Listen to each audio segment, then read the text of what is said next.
ഇതാണ് നല്ല സോഫ്റ്റായിട്ടുള്ള മുട്ടപ്പത്തിരി.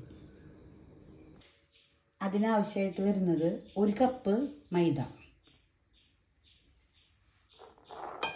1 കപ്പ് അരിപ്പൊടി, അതിലേക്ക് ആവശ്യത്തിനുള്ള ഉപ്പ് ചേർത്ത് കൊടുക്കുക. ആ ഉപ്പൊന്ന് മിക്സ് ആവാനും മൈദയും അരിപ്പൊടിയും കൂടി ഒന്ന് മിക്സ് ആവാൻ വേണ്ടിയിട്ട് നമ്മളൊന്ന് ചേർത്ത് കൊടുക്കുക കേട്ടോ. അതിനുശേഷം നമ്മൾ അതിലേക്ക് ഇളം ചൂടുള്ള വെള്ളമാണ് കേട്ടോ ഒഴിച്ച് കൊടുക്കുന്നത്. നല്ല ചൂട് പാടില്ല, ഇളം ചൂടുള്ള വെള്ളം ഒഴിച്ച് കൊടുക്കുക. കുറച്ച് നന്നായിട്ട് മിക്സ് ചെയ്യുക. മൈദയും അരിപ്പൊടിയും ഉപ്പും കൂടെ ചേർത്ത് വെച്ചു കേട്ടോ. ചെറിയ ചൂടുള്ള വെള്ളമാണ് ഒഴിച്ചിട്ടുള്ളത്. അതിലേക്ക് നമ്മൾ 2 മുട്ട പൊട്ടിച്ച് ഒഴിക്കുക.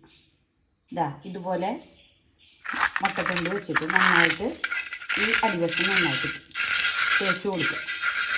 ഇങ്ങനെ കഴുകി കഴിഞ്ഞാൽ ഈ മുട്ടപ്പത്തിരി പെട്ടെന്ന് ഇതിൽ നിന്ന് വിട്ട് കിട്ടും.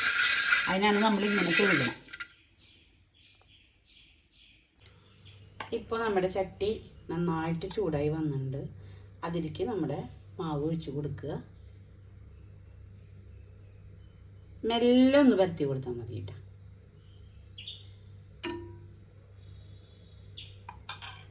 എന്നിട്ട് മൂടി വയ്ക്കും.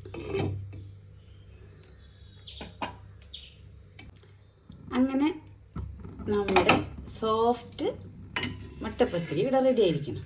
കണ്ട, പെട്ടെന്ന് ചട്ടിയിൽ നിന്ന് വിട്ട് കിട്ടും.